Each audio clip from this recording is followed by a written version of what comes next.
আজকে তো আমরা সবাই জানি তুমি আজকে আরবানাতে থাকো, আরবানা থেকে এসছো। যখন সায়ন্তনের সঙ্গে কথা বলছিলাম কোথায় না আরবানা থেকে নামছে, তো এটা আই থিঙ্ক তোমার one of the dream house, right?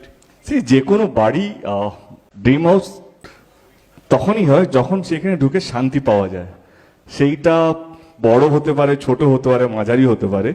তো আমার এটাই যে রাত্রে ভালো ঘুম আসে, গেলে একটা সুকুন পাই, সেটাই। মানে অনেক সময় না খিদে থাকে, একটা টাইমের পর মনে হয় এটা ছোট, আর একটু বড় কিনি, তখন মনে হয় এটাও ছোট।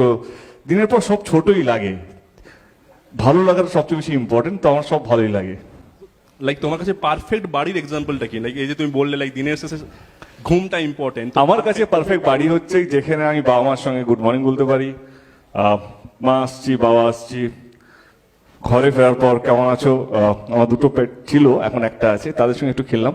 তো এটা হচ্ছে পারফেক্ট বাড়ি, যেখানে সবাই একসাথে একটা ছাদের মধ্যে যখন থাকতে পারা যায়।